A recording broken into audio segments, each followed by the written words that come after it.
Assalamualaikum warahmatullahi wabarakatuh. Alhamdulillahirabbil alamin wa bihi nasta'inu ala umuri dunya waddin wassalatu wassalamu ala asyrafil anbiya'i wal mursalin sayyidina wa maulana Muhammadin wa ala alihi wa sahbihi ajma'in. Rabbi shrah li sadri wa yassir li amri wahlul 'uqdatam min lisani yafqahu qawli. Subhanaka la ilma lana illa ma 'allamtana innaka antal alimul hakim.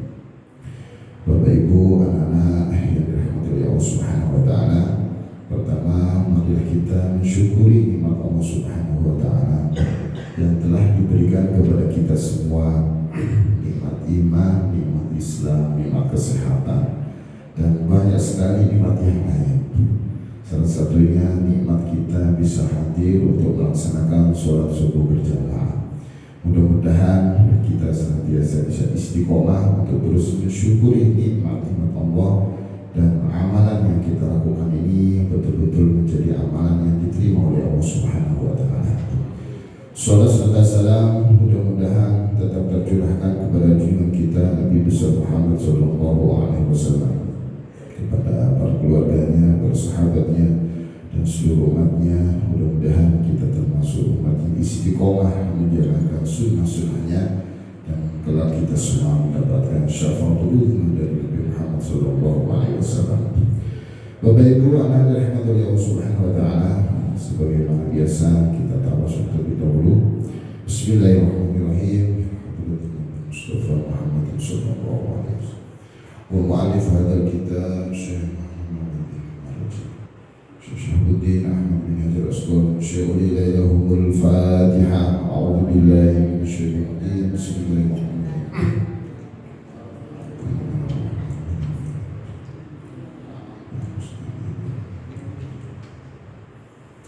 Baik, yang berminat untuk buka kitab bisa dibuka di halaman 9 baris ke-7 dari bawah,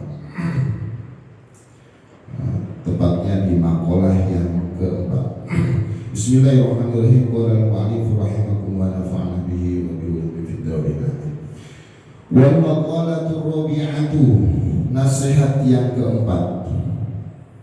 An Utsman radhiyallahu an, dari sahabat Utsman radhiyallahu an, salah satu sahabat Nabi yang sangat istimewa.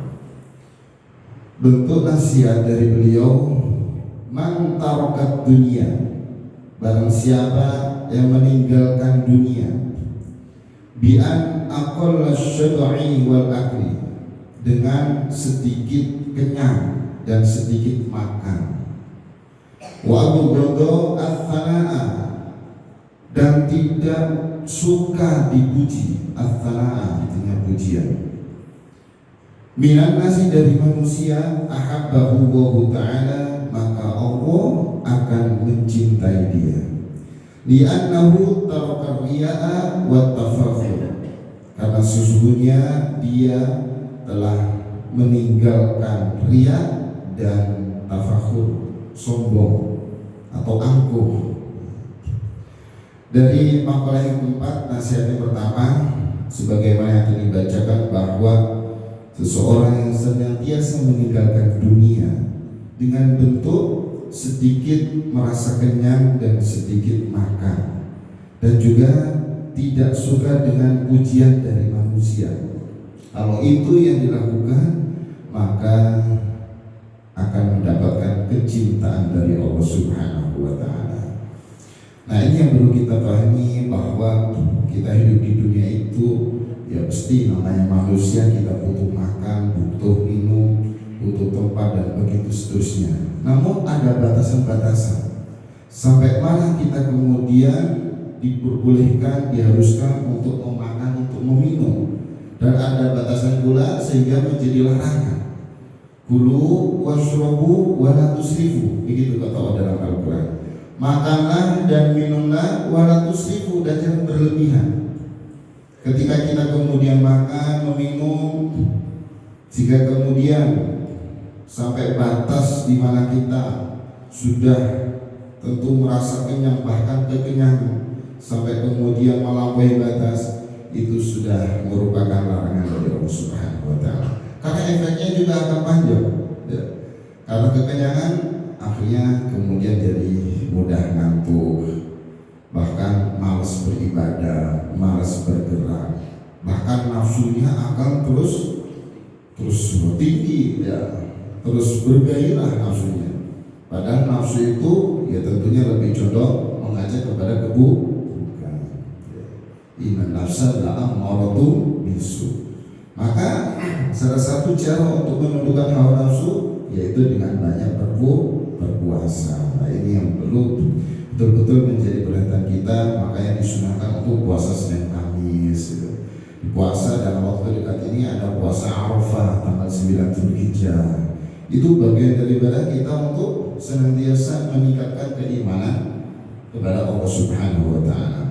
Kalau kita lihat fadilahnya dengan puasa Arafah yang luar biasa, bisa menghapus dosa kita selama 2 tahun kata Rasulullah. Jadi 1 tahun yang lalu dihapus dosanya, dan 1 tahun yang akan datang. Man shoma fi yaumi Arafah kafarat sanataini. Barang siapa yang puasa di hari Arafah maka dihapus dosanya selama 2 tahun, dan itu luar biasa. Nah, maka dengan kita makan minum yang tanpa melampaui batas, wala tusrifu, itu tentunya akan menghadirkan kecintaan dari Allah Subhanahu wa taala. Apalagi kemudian sampai dimubadirkan. Bukan lagi hanya berlebihan, tapi justru malah dimubadirkan, dihambur-hamburkan. Dan itu tentu innal mubadirina kanu ikhwanus syayatin. Sesungguhnya mubadir ya, menghambur-hamburkan, menyanyiakan, itu adalah saudaranya syaitan. Begitulah kata Allah dalam Al-Quran. Maka kalau kita berbicara tentang dunia, maka apa yang sekiranya Allah Subhanahu wa taala titipkan kepada kita, baik itu terkait tentang harta kita, kesehatan kita, terus kemudian jabatan kita dan seterusnya, apakah semua itu betul-betul dimanfaatkan untuk kebaikan? Nah, poinnya ada di situ. Selama untuk kebaikan, untuk jihad fisabilillah, untuk agama Allah, untuk mencari ridhonya Allah, bukan lagi nilainya urusan duniawi, bukan. Karena itu semua kalau dilakukan orientasinya bukan hanya dunia, tapi untuk akhirat. Ketika kita punya harta, punya dunia, kita bisa menilai kira-kira harta yang Allah titipin ini apakah betul-betul sudah untuk Allah ya? Kalau hanya semata untuk kesenangan, apalagi kemudian menuruti hawa nafsu dan begitu seterusnya, itu hanya bernilai duniawi saja. Yang lebih menarik, kita dititipin oleh Allah kesehatan, umur yang panjang, kemudian dititipi harta dan begitu seterusnya, termasuk juga jabatan ya. Kemudian kita implementasikan untuk agamanya Allah, untuk mencari doanya Allah, untuk jihad fisabilillah, walaupun jumlahnya katakan miliaran misalnya, jabatannya setinggi presiden misalnya, bukan lagi itu nilainya urusan dunia, bukan. Justru menjadi aktivitas yang bernilai ukhrawi, orientasi adalah akhirat, dan itu luar biasa. Kenapa? Karena kita betul-betul harus paham Allah ciptakan kita di muka bumi ini, sudah sering disampaikan kan niatnya, tujuannya untuk ibadah.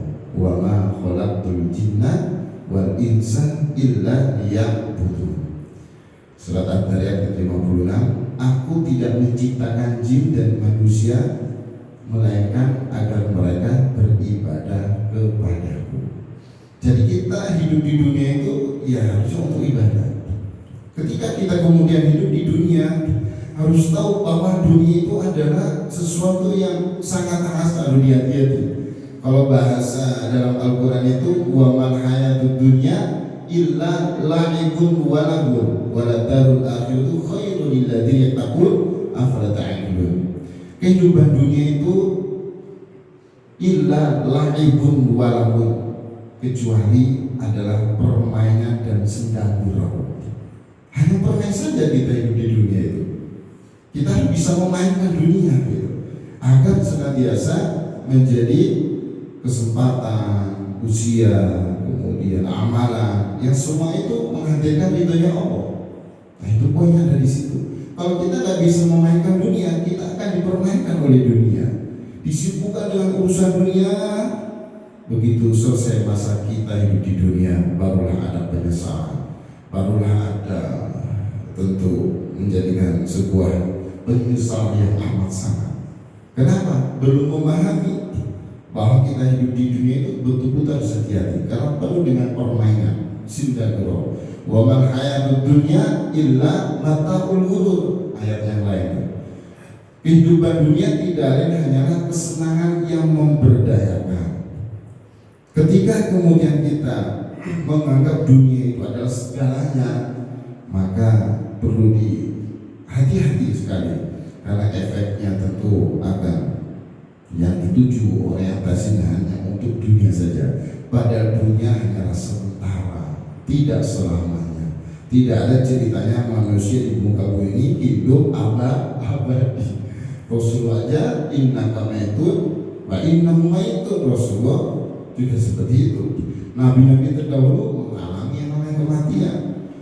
Orang-orang hidup zaman dengan kita nih, termasuk saudara kita, keluarga kita, teman kita, sahabat kita, bahkan mendadak loh. Baru kemarin ya saya mau bareng sama dia, baru 2 hari yang lalu kita makan bareng sama dia, ternyata dia sudah meninggal. Begitu. Kenapa? Ya memang dunia ini hanyalah sementara, sangat-sangat singkat sekali. Ketika kehidupan sangat singkat ini harus kita perhatikan. Kenapa? Karena bagian daripada perlu yang harus kita hati-hati, bahwa dunia ini tempatnya kita diuji oleh Allah. Nah ini yang perlu diperhatikan sekali. Kalau dalam Al-Quran itu ahasiban nasu ayyutraku ayyakulu amanna wa hum la yuftanun walaqad fatanna alladziina min qablihim falaya'lamanna Allahu alladziina sadaqu wa la ya'lamanna al-kadhibin. Al-Ankabut ayat 23. Insyaallah nanti pada hafal ya. Apakah manusia mengira bahwa mereka dibiarkan begitu saja dengan mengatakan aku beriman kepada Allah dan mereka tidak diuji? Walaqad fatanna alladziina min qablihim, dan sungguh kami telah menguji orang-orang sebelum mereka, dan pasti Allah mengetahui orang-orang yang benar dan orang-orang yang dusta. Nah, kita sedang diuji, kita yang dari sehat itu ujian. Apakah dengan kesehatan itu ibadahnya, keimanannya itu terus meningkat, kualitas ibadahnya terus meningkat, aktivitas yang dia lakukan itu apakah hanya sebatas untuk dunia, padahal bisa kita jernihkan niat, luruskan niat, bahwa kalau kita bekerja sebagai bagian daripada ibadah, tinggal kita meluruskannya saja. Innamal a'malu binniyat. Sesungguhnya amal itu tergantung pada niatnya. Jadi kita enak sekali sama dikasih peluang yang besar untuk menjadikan segala aktivitas itu bernilai ibadah. Tidak harus di masjid ibadah, tidak harus di atas sajadah, tidak harus kemudian kita datang ke suatu tempat, tidak. Dimanapun, kapanpun, kondisi bagaimanapun, kita bisa beribadah kepada Allah, dan itu luar biasa. Maka ketika dunia ini memang tempat ujian bagi kita, harus kita hati-hati. Dengan cara apa? Yaitu memperhatikan segala amal yang kita lakukan. Alladzi khalaqal mauta wal hayata liyabluwakum ayyukum ahsanu amala wa huwal azizul ghafur. Surat apa itu? Al-Mulk ayat 2 ya. Orang-orang alladzi khalaqal mauta, zat yang menciptakan mati dan hidup, supaya menguji kalian siapa di antara kalian yang paling baik amalnya, dan dia maha perkasa dan maha pengampun. Jadi Allah menciptakan kita hidup mati itu memang untuk diuji, siapa di antara hamba-hambanya yang paling baik amalnya. Lagi-lagi kita diuji ini, apakah terus meningkat amal kita? Uji sehat, apakah dengan kesehatan itu terus meningkat? Diuji sakit pun, apakah dia juga tetap istiqomah dalam keimanan, ketakwaan kepada Allah? Apakah dia sabar? Bahkan sabar itu juga perintah yang luar biasa dari Allah. Sabar, apakah dia tetap ridho dengan kondisi dia ditakdirkan sakit misalnya? Kalau dia kaya, apakah kekayaannya itu betul-betul bisa menghadirkan ridhonya Allah? Apakah kekayaan itu hanya sebatas untuk kesenangan dia di dunia, untuk menuruti hawa nafsunya? Termasuk yang miskin sekalipun, apakah dengan dia kondisi miskin terus itu akan tetap istiqomah dalam ketaatan? Kata fakir ayatullah kufur, karena kefakiran, kemiskinan itu sangat-sangat mudah menjadikan orang kufur. Ada orang rampok, menipu, membunuh, semua itu karena potensi kadang-kadang diakibatkan disebabkan kefakiran, kemiskinan. Kalau kaya nggak ada potensi untuk merampok, insya Allah ya, tergantung keimanan juga kan. Koruptor itu kurang kayak gimana, tapi luar biasa potensi korupsinya untuk untuk kesenangan dia sendiri gitu, untuk kesenangan yang lingkupnya, kelompoknya, dan begitu seterusnya. Dan itu betul-betul yang menjadi perhatian kita, Bapak Ibu, anak-anak yang rahmati Allah Subhanahu wa Ta'ala.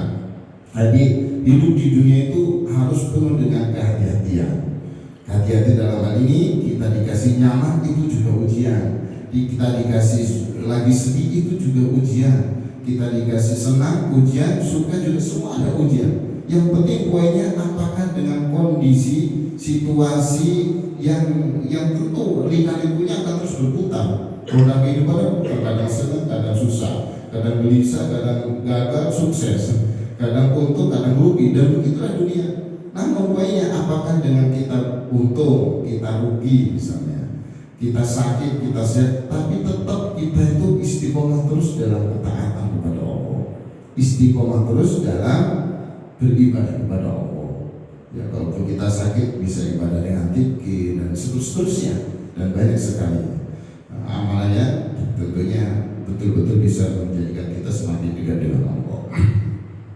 Itulah dunia. Kalau kita bicara tentang dunia, maka dari situ apabila kita ingin meninggalkan dunia, salah satu yang kata sahabat Utsman bin Affan, yaitu kita diperintahkan untuk sedikit kenyang dan sedikit makan. Dengan begitu maka Allah akan hadirkan kecintaan untuk kita. Nah, ini yang lebih penting. Wa aqbadu athana amir nas, tidak suka dengan pujian dari manusia. Yang dia cari, yang dia suka pujian hanya dari Allah SWT. Karena apa? Karena pujian kalau kemudian yang diinginkan dari manusia itu sangat besar, sangat besar sekali. Bahkan menjadi pesan Rasulullah, kekhawatiran Rasul kepada kita.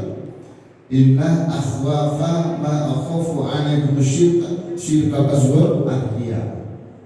Sesungguhnya yang aku khawatirkan sesuatu pada kalian itu yaitu syirik kecil. Apa itu syirik kecil? Yaitu riya.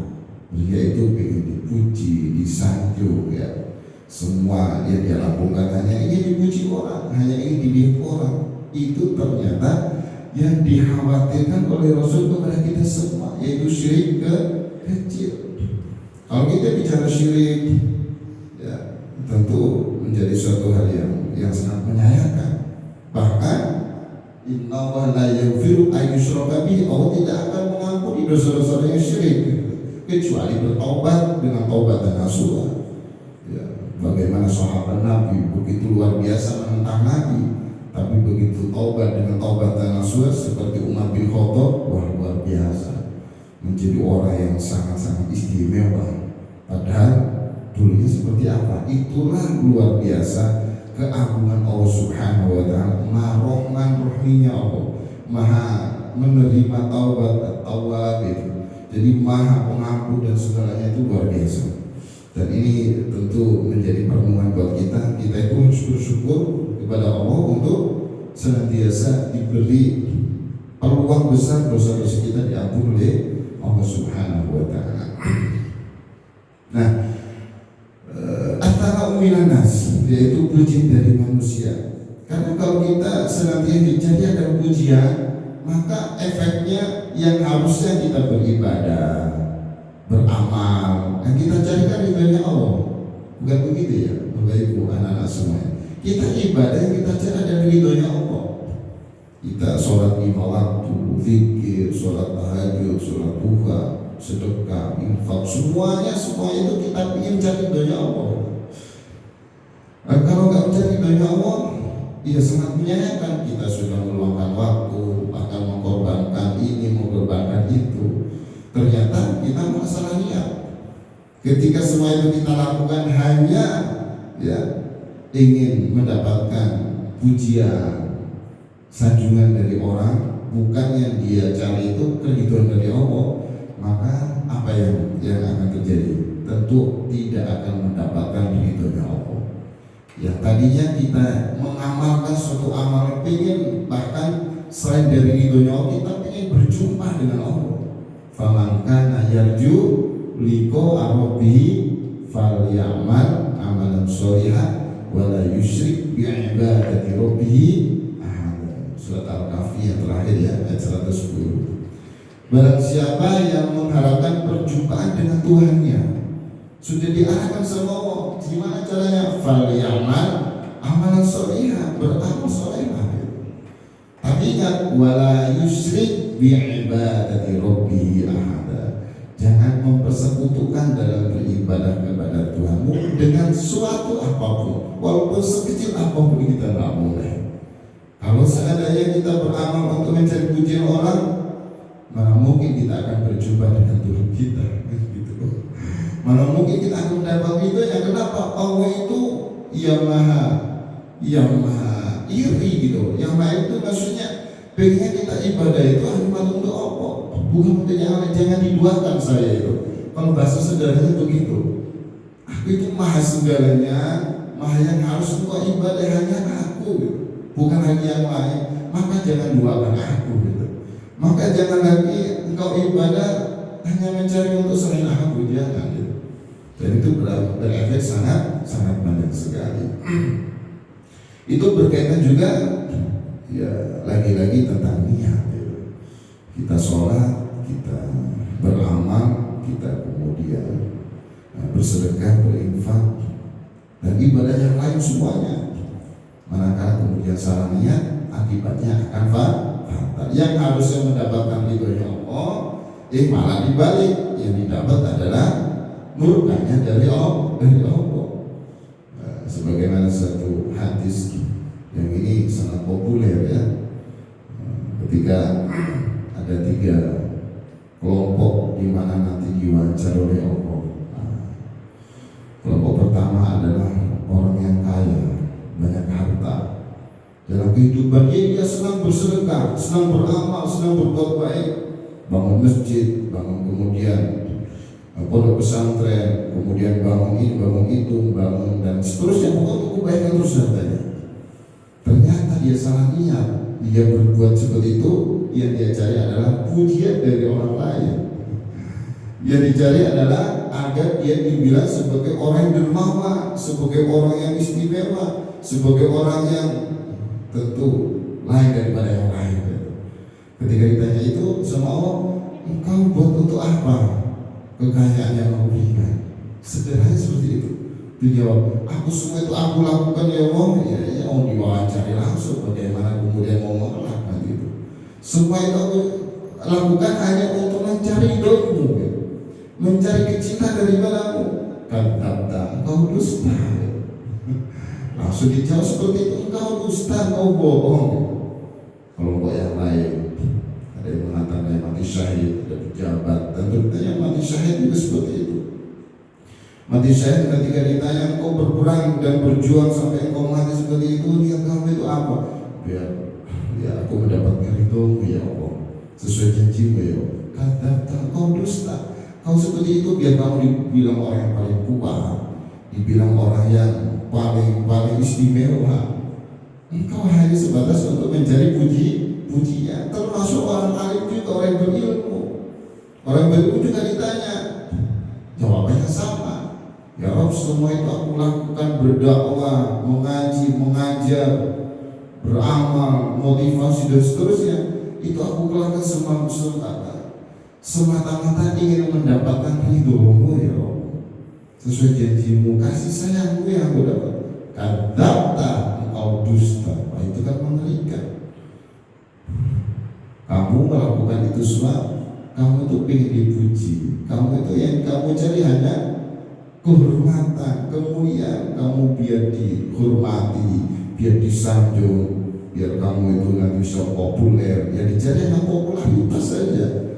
Kata kamu semua masuk neraka, luar biasa.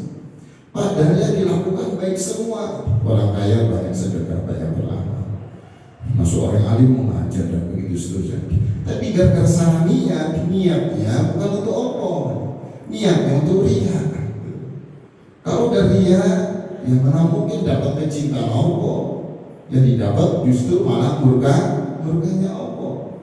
Nah maka betul kata sahabat Utsman bin Affan ini, kalau ingin mendapatkan kecintaan dari Allah, wa aqwadat thana'ah minan nas, jangan sampai kemudian kita suka dengan pujian dari manusia. Ahabbahu wa ta'ala, maka yang didapat adalah kecintaan Allah Subhanahu wa ta'ala. Li'annahu taraka riya'a wa tafakhur, karena sesungguhnya dia sudah meninggalkan riya.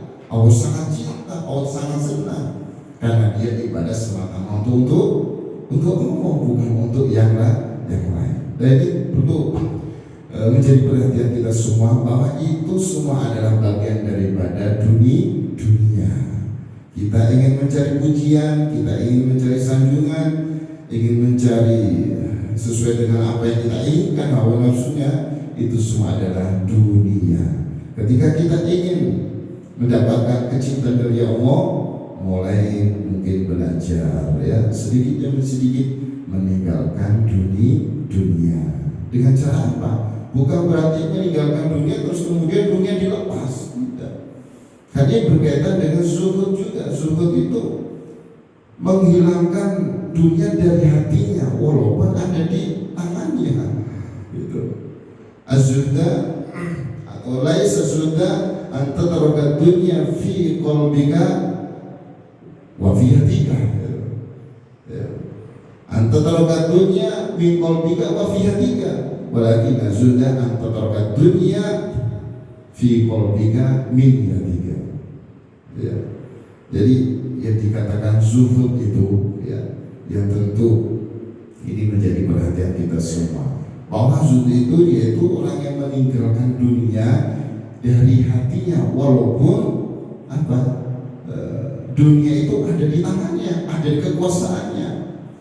Tapi bukan dikatakan zuhud ketika dia meninggalkan dunia, ditinggalkan semua, tapi di hatinya terus mengantil, terus ada yang namanya dunia di hatinya, semuanya dikeluari dari tangannya, dari kekuasaan, tapi di hatinya selalu ada dunia.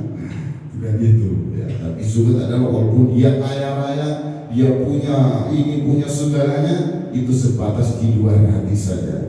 Di hati hanya adalah Allah Subhanahu wa ta'ala. Karena hati kita itu ada porsinya, Bapak Ibu ada porsi kita untuk Allah, ada porsi untuk kita yang lain juga. Namanya manusia, gak mungkin kita namanya hidup pasti memikirkan ada hati, perasaan, kemudian tentang makan kita, minum kita, tentang kebutuhan sehari-hari. Ketika porsi itu kita lebihkan, dan porsi untuk Allahnya bagaimana? Bahkan yang lebih hebat adalah porsi sepenuhnya untuk Allah. Karena masalah rezeki, masalah dunia semua itu Allah yang mengatur, dan itu tentunya akan menjadi suatu ketentraman yang luar biasa ketika hati kita penuhkan dengan Allah Subhanahu wa ta'ala. Hati kalau kita penuhi dengan selain Allah, maka nggak sempat kadang-kadang kita mikirin Allah gitu. Ya, sholat pun kadang males, mager gitu ya. Ya, apalagi amal-amal yang lain gitu. Karena di dalam hatinya isi dunia terus itu, Allahnya nggak ada. Padahal hati itu ada porsinya dan harusnya dipenuhi dengan Allah Subhanahu wa ta'ala, bukan yang lain. Maka salah betul ketika hati kemudian dipenuhi dengan dunia, ya. Maka yang bentuk apa yang sangat penting perlu kita perhatikan, kita berusaha untuk menjadi orang yang zuhud, ya, orang zuhud di mana hati ini betul-betul hanya adalah Allah. Masalah urusan dunia semua hanya di luar hati saja. Biar nempel di kulit-kulit, di tangan, gitu. Kemudian nempel di sekitar kita saja, gitu. Tapi di hati tetap hanya adalah Allah Subhanahu wa ta'ala.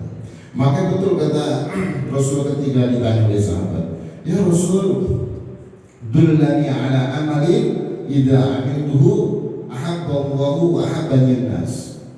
Ya Rasul, tunjukkan kepada aku tentang suatu amalan. Ketika aku amalkan itu, maka Allah mencintaiku dan juga manusia semua mencintaiku. Ahabbani Allahu wa ahabbani nas. Qala, Rasulullah menjawab, izhad fid dunya yuhibbuka Allah. Nah, itu jawaban Rasul. Ya Rasul, tunjukkan kepada aku tentang suatu amalan, ketika aku mengamalkan itu, maka Allah mencintaiku dan manusia mencintaiku. Jawaban yang pertama adalah izhad fid dunya, zuhudlah kepada dunia, yuhibbuka Allah, maka Allah akan mencintai. Nah, luar biasa. Izhad fi ma indan nas. Yang kedua, zuhudlah kepada sesuatu yang dimiliki oleh orang lain. Yuhibbukan nasu, maka manusia akan mencintaimu. Gak boleh dengki, gak boleh iri, gak boleh lihat punya orang lain. Ya, urusan dunia kita harus melihat ke bawah, jangan melihat ke atas. Kalau melihat ke atas, nanti bersyukur yang berkurang gitu. Yang ada dengki, iri, sudah sama Allah, ya Allah, aku sudah ibadah, terus sudah ibadah semaksimal mungkin, tapi engkau masih kasih miskin aja, masih engkau kasih di bawahnya, padahal dia, nah ya dia lah ya, padahal dia sepertinya jarang ibadah, bahkan maksiat terus, tapi kok tambah kaya gitu. Karena yang dia lihat urusan dunia adalah ke atas, sehingga kurang bersyukur, suudon terus sama Allah. Padahal semua itu ada hikmah yang luar biasa, dan Allah sangat maha tahu sekali mana yang terbaik untuk kita. Ketika mungkin kalau kita dikasih kaya, tergiur dengan kekayaan yang Allah kasihkan, sehingga dengan kekayaan dia tabungnya itu kita buat untuk maksiat, kita buat untuk ini, untuk itu. Allah sayang sama kita, maka gak dikasih kaya gitu. Kalaupun kita kaya, ya, itu juga harus kita betul-betul husnuzon sama Allah. Allah jadikan hambanya pilihan untuk senantiasa menjadi hamba yang beramal lebih banyak lagi, dan begitu seterusnya. Jadi kondisi situasi bagaimanapun, yang penting kita tetap husnuzon sama Allah, berprasangka baik sama Allah dalam kondisi bagaimanapun. Nah, itu bagian daripada betul-betul kita diperintahkan izhad fid dunya, zuhdan kepada dunia. Nah, jadi hanya sebatas di luar hati saja. Karena kalau di dalam hati, efeknya akhirnya jadi takut mati, takut rugi, takut ini dan seterusnya. Bahkan ketika kemudian rugi, sampai kemudian gelisah, sampai kemudian sedih yang berkelanjutan, bahkan frustasi, bahkan ada yang bunuh diri dan seterusnya. Karena ya ada dunia gitu. Coba kalau semuanya itu untuk Allah, dia bekerja untuk Allah, beraktivitas untuk Allah, dia beruntung, dia sukses, puji Allah. Dia gagal pun dia akan paham semua ada hikmahnya, semua ada manfaatnya. Karena semua yang terjadi gak mungkin hanya kebetulan. Tentunya semua yang terjadi adalah atas kehendak Allah. Pasti Allah Maha tahu apa yang terbaik buat kita. Maka dari situ penting betul-betul kita perhatikan bahwa kalau kita ingin untuk mendapatkan cintanya Allah, maka kita harus betul-betul menjaga hati kita dari urusan dunia. Bukan berarti urusan dia dunia kemudian kita lepas, apalagi kemudian nggak peduli dengan dunia. Wah, itu jangan. Wabtaghi fima ataqwa darul akhirat wa la tansa nasibaka minad dunya. Jangan lupa bagian di dunia. Kamu hidup di dunia, butuh dunia. Kecuali kita hidup di langit, kita di dunia berarti butuh dunia, butuh kebutuhan sehari-hari kita. Dan perintahkan dia malu, bekerjalah, beraktivitaslah. Fasayaramu a'malakum wa rasuluhu wal mu'minun. Maka Allah dan Rasulnya, orang-orang mukmin, akan melihat pekerjaanmu. Diperintah untuk bekerja. Ya, dalam ayat lain banyak sekali perintah untuk senantiasa kita beraktivitas, beramal. Setelah kemudian kita melakukan ibadah, untuk bertebar, untuk mencari anugerah Allah dan seterusnya. Artinya kita diperintah mungkin. Cuma itu hanya sebatas di luar hati saja. Yang ada di hati hanyalah Allah Subhanahu wa ta'ala. Nah, Itu yang betul-betul harus kita perhatikan. Dan kalau kita lihat dari makalah yang keempat ini, di mana kecintaan Allah itu memang nomor satu. Kita hidup itu yang penting ada kecintaan dari Allah. Ketika kita mendapatkan cintanya Allah, maka amanlah hidup kita. Dunia lebih dari akhirat kalau sudah mendapatkan cintanya Allah. Kalau cintanya saudara, cintanya sahabat, teman, dan seterusnya, belum ada jaminan kita bahagia di akhirat. Tapi kalau Allah yang cinta, itu sudah jaminan bahagia kita di dunia. Bisa jadi teman kita cinta sama kita karena ada sesuatu yang nggak baik, karena ada sesuatu dan begitu seterusnya lah ya. Tapi yang betul-betul kita yang harus diperhatikan adalah kecintaan kita kepada Allah Subhanahu wa Ta'ala.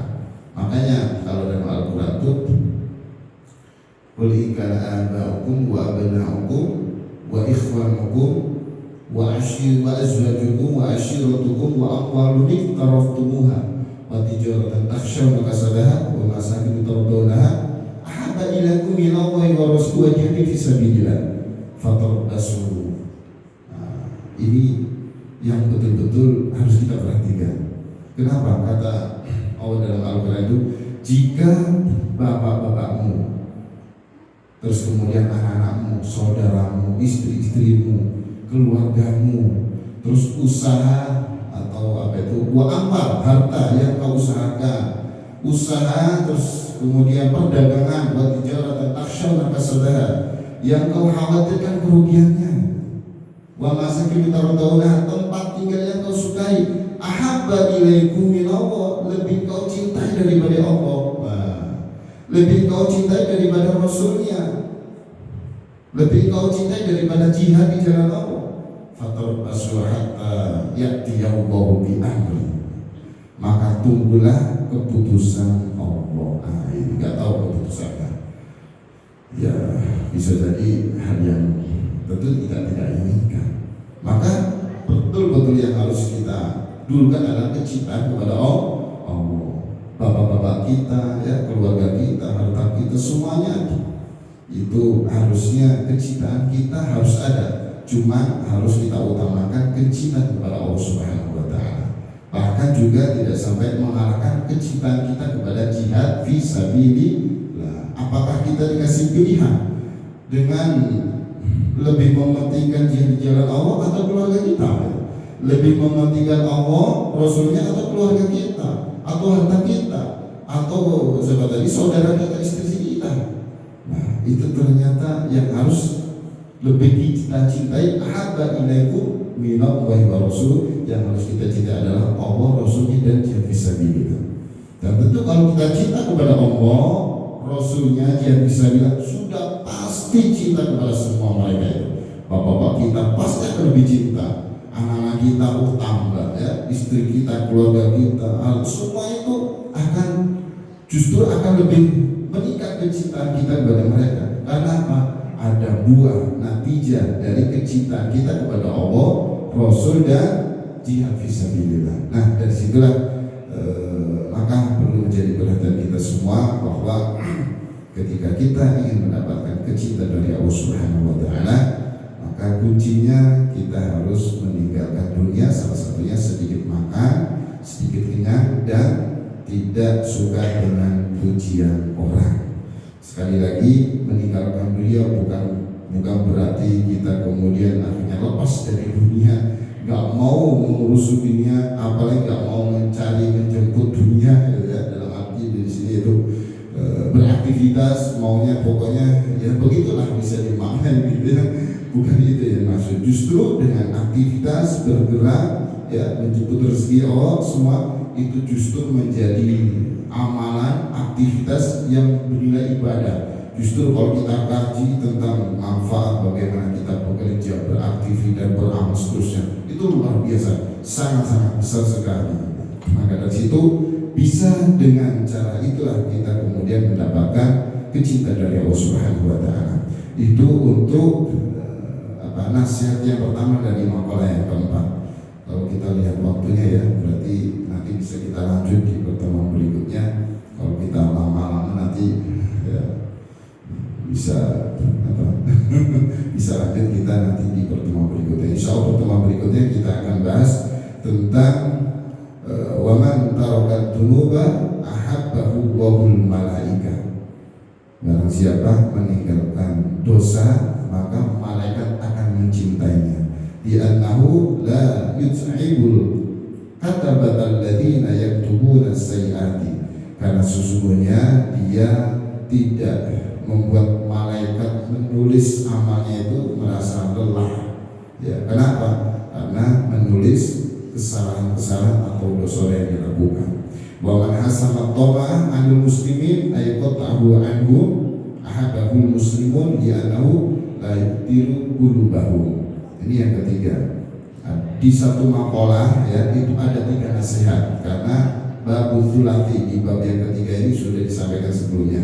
Maka nasihat yang terakhir akan kita kaji juga berikutnya. Barang siapa yang memotong tomak, mengharap kepada selain Allah, mengharap kepada manusia, anil muslim, kepada orang-orang muslim, ya, ayqatahu anhum, ay memutus tomak mengharap kepada manusia, maka kalau seperti itu muslim atau orang-orang yang sekitar kita, orang-orang secara umumnya, manusia secara umumnya akan lebih mencintai kita. Kenapa? Karena kita sudah menjaga tidak sampai mengotori hati mereka semua. Bagaimana maksudnya? Insya Allah di pertemuan berikutnya kita akan ulangi kembali bacanya. Baik, mungkin itu kajian pada pagi hari ini. Kurang lebih mohon maaf. Mudah-mudahan bermanfaat dan istiqomah. Mudah-mudahan menjadi bekal kita ketika nanti kita menghadap kehadirat Allah Subhanahu wa Ta'ala. Kita tutup dengan hamdalah dan doa kafaratul majlis. Rabbil alamin. Subhanallahumma wa bihamdika asyhadu an la ilaha illa anta astaghfiruka wa atubu ilaik. Wassalamualaikum warahmatullahi wabarakatuh.